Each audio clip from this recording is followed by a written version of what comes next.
C'est un film qui s'est fait dans le cadre de la recherche, en partenariat avec l'université de Caen pour des séminaires, en fait, une semaine qui a été organisée par l'université sur la thématique des déchets. C'est dans ce cadre-là qu'on a proposé de réaliser un film documentaire sur donc l'association Canet qui s'appelle la Chifou. Je vais pas en dire plus. Diminutif de la chiffonnerie, vous l'aurez compris. J'en profite quand même pour dire qu'on a là dans ce documentaire en fait un petit peu ce qu'on a commencé à développer aujourd'hui de différentes manières, c'est-à-dire cette articulation entre des actions locales, associatives, et puis des problématiques macrosociales. La question de la prolifération en l'espèce des déchets textiles dans le monde, avec tout ce que cela pose comme problème majeur. J'ai encore vu un documentaire concernant l'Inde récemment, c'est absolument terrifiant. Mais aussi les questions que cela pose à chaque citoyen, à savoir comment se vêtir tout simplement, si, en fonction des offres du marché et aussi en fonction éventuellement de ses propres convictions ou déterminations écologiques. Voilà.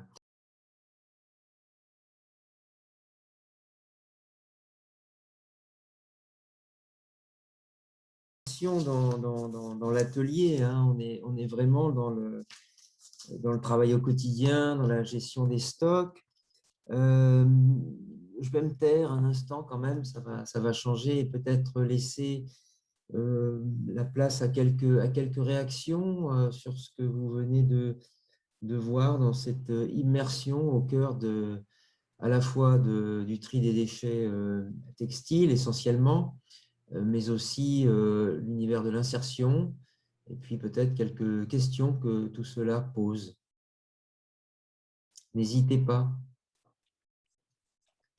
Mais Laurent pourra aussi intervenir et répondre à vos questions, peut-être sur son immersion pour le tournage. L'intention, c'était vraiment d'une part de montrer l'importance de la récupération des... Il y a quelqu'un qui a levé la main. Il y a une question apparemment. Ah, Karine Blanchette, allez-y. En fait, c'est juste une question de curiosité. Je me demandais quand vous avez parlé. Est-ce que vous m'entendez bien? Juste, c'est juste. OK. Vous avez parlé d'une entreprise, d'un organisme que vous deviez travailler en collaboration à Magog. C'est juste, ça m'a fait réfléchir. On a un organisme qui est similaire à Sherbrooke, qui est Recupex, et le TAFI, entre autres, qui fait exactement la même chose, ou en tout cas très, très près. Donc, je me demandais si c'était avec cet organisme-là qu'il y avait quelque chose de prévu. C'était vraiment juste par curiosité. Là. Moi, je peux répondre. Ça va t'aider, Arnaud. Oui. En fait, non, l'idée, c'était d'aller... moi, je suis membre du conseil d'administration du CEPOP. C'est un organisme qui est situé à Magog et qui est en éco-alimentation et qui, de la même manière que la Chifo, remobilise des adultes qui ont des parcours de vie un petit peu accidentés ou qui ont des besoins d'apprentissage à travers des plateaux de travail en maraîchage biologique, mais aussi en cuisine, donc apprendre à cuisiner.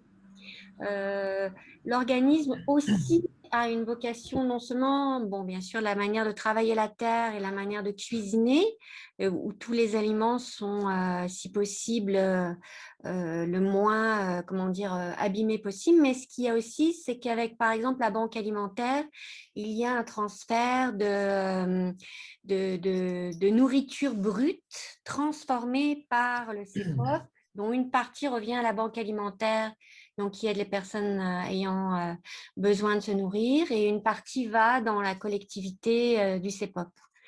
Donc, c'est dans l'alimentation, un petit peu différent. Mais effectivement, Recupex à Sherbrooke, qui est très, très proche de la Chifo, même Estriette, quand on regarde, avec tous les plateaux de tri, peut-être moins dans le vêtement, mais dans tout ce qui est réutilisation, réemploi, on a un petit mix Recupex Estriette, en fait. Voilà.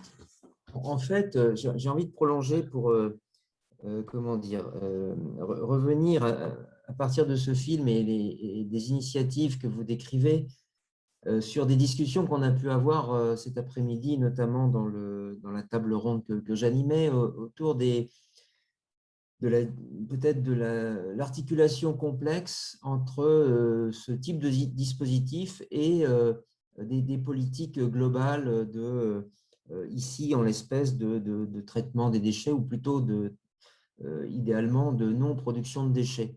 Je m'explique. J'ai été, alors, je suis tout à fait, pour ma part,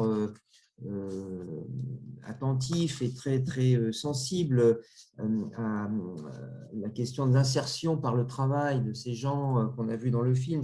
J'ai fait moi-même, dans le cadre d'une recherche, des interviews, des entretiens avec ces gens de la Chifo. Et ils sont tous très heureux de travailler. C'est une vraie valorisation d'eux-mêmes par le travail et en plus pour une cause qu'ils trouvent intéressante, donc un sentiment d'utilité sociale. Pour autant, par ailleurs, on a quand même des ministres chez nous de l'écologie, soit dit en passant, qui ont dit la chose suivante: le déchet est une richesse.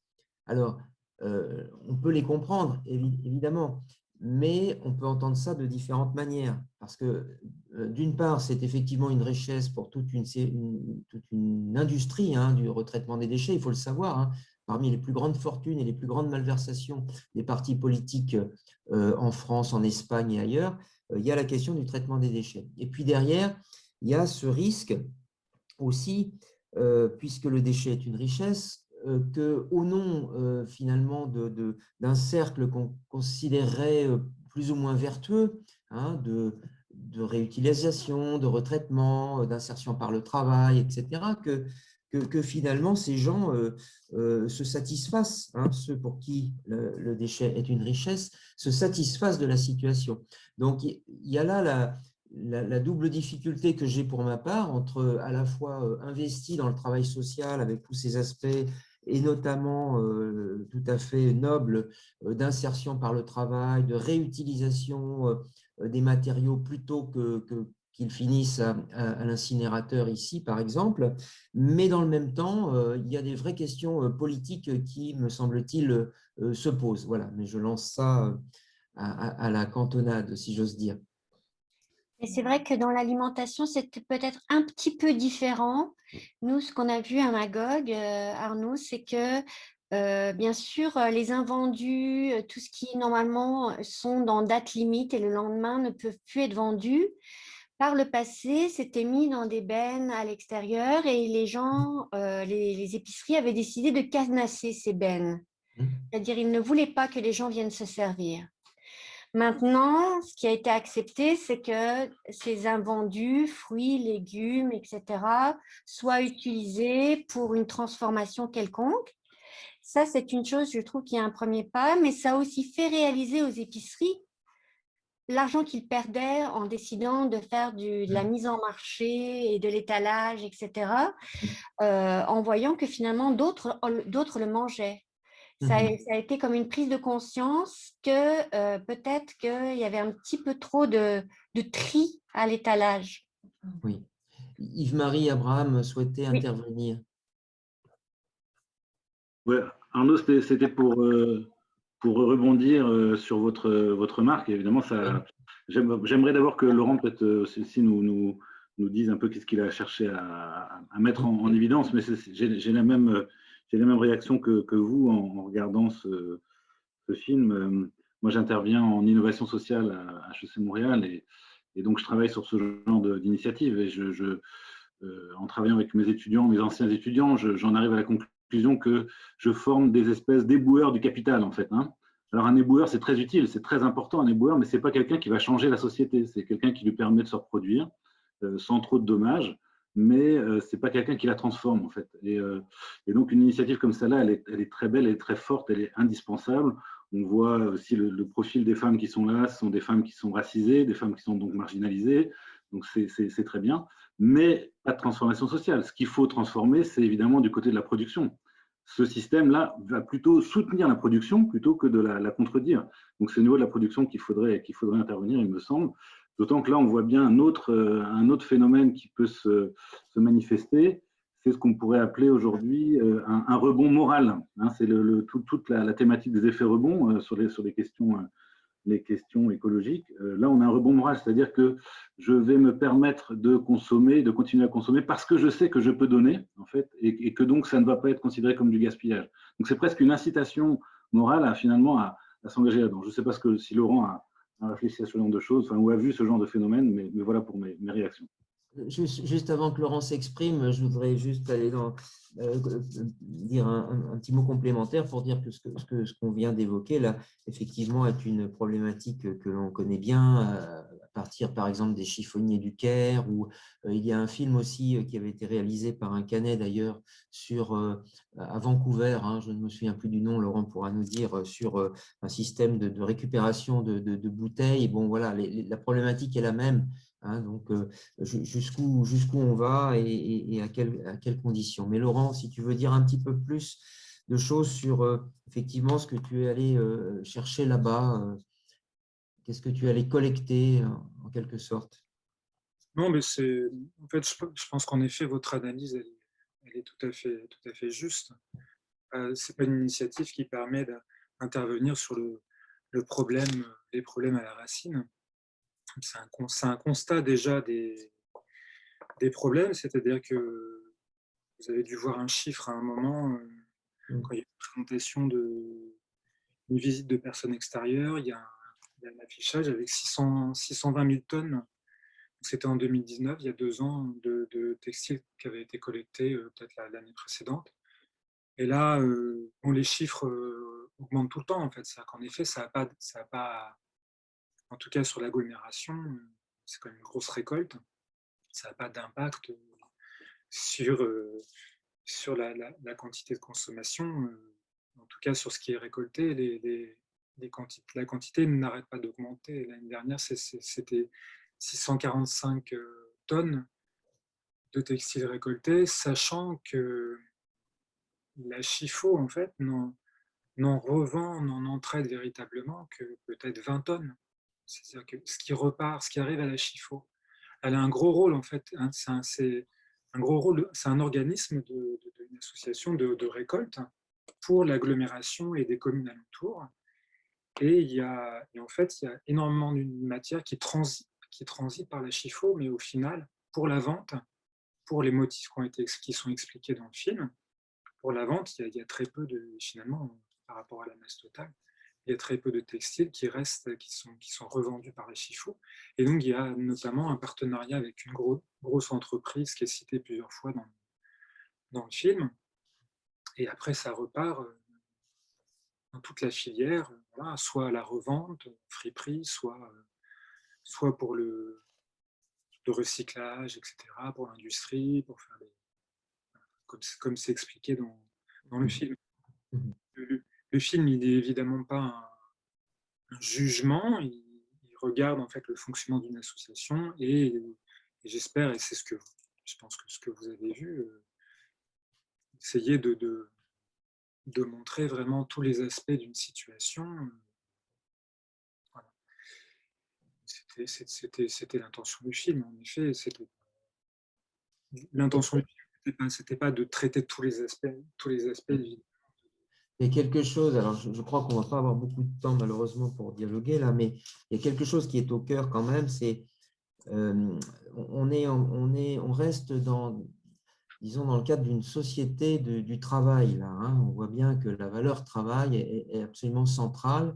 Le travail comme vecteur d'insertion sociale, ça renvoie à tous les travaux de Robert Castel et autres, Serge Pogam. On est vraiment là-dedans. Et c'est là peut-être que, alors là c'est le sociologue qui parle, et l'anthropologue aussi, il y aurait peut-être sans doute même matière à réfléchir sur la façon dont on pourrait faire un pas de côté pour que l'insertion puisse, disons, se mettre à l'écart de cette, j'allais dire, de cette fichue valeur travail qui reste centrale dans nos sociétés industrielles et capitalistes modernes, là où on pourrait justement, si on écoutait les penseurs dont on a parlé cet après-midi, mais aussi peut-être les anthropologues comme Marshall Salins ou autres, ou Gruber, là, qui était d'ailleurs un de ses disciples décédé récemment, on pourrait peut-être imaginer d'autres modes de valorisation de l'humain, hein, qu'à travers la tâche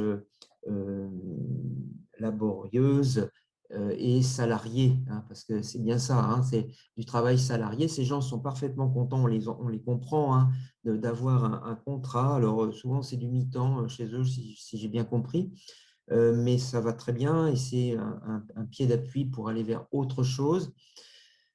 Voilà, mais en même temps, effectivement, on reste dans un cadre prédéfini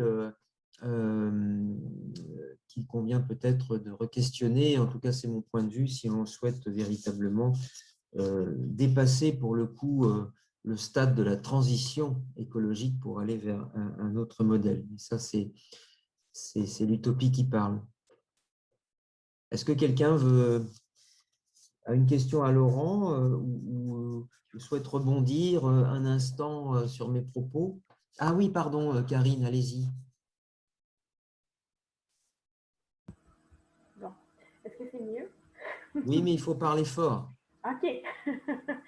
Donc, ben, je trouve ça vraiment intéressant ce que vous amenez là, en lien avec le travail comme vecteur social. Moi, étant conseillère d'orientation, c'est sûr que justement, aujourd'hui, j'écoute tout ça, c'est la transition écologique et tout, puis j'essaye de voir, c'est sûr que moi, j'essaye de voir un peu l'individu au-delà justement du travail. Le travail, c'est qu'une partie, qu'une sphère de toute sa vie. Il y a différentes sphères dans lesquelles on peut se réaliser, mais je trouve ça vraiment intéressant que vous l'amenez. Vous avez nommé quelques auteurs, je me demandais, et chercheurs, je me demandais si ça serait possible d'avoir accès à cette liste-là, parce qu'ils ont été nommés rapidement, je n'ai pas pu les noter dans un premier temps. Puis dans un deuxième temps, je me demandais aussi, il y avait un autre commentaire que j'ai trouvé hyper pertinent, qui est effectivement que ce modèle-là soutient un peu la consommation finalement. Qu'est-ce qu'on peut faire comme citoyen engagé ou comme individu? Quel impact qu'on a, en fait, je veux dire, bon, l'industrie de la mode, on le sait, a des répercussions monstres. Ça va à la source, ça produit. Je veux dire, j'étais un peu comme en questionnement sur c'est quoi qu'on peut faire, c'est quoi notre impact à part. Bon, oui, j'achète du seconde main, j'essaie de durer le plus longtemps possible mes vêtements, mais je me questionnais sur est-ce que vous avez des pistes peut-être à proposer. Je me souviens plus c'est qui avait nommé ça, mais que je trouvais ça pertinent. Voilà. D'accord. Bon, voilà, ça risque d'être un peu trop long pour aller sur le fond des choses, mais j'allais dire que c'est aussi l'objectif du colloque que de s'interroger sur justement ces articulations entre travail social, éducation relative à l'environnement, et puis, d'une part, différentes initiatives locales d'insertion et autres, et par ailleurs, des théories plus générales relatives à la fameuse transition écologique. On n'en est qu'au début de nos discussions.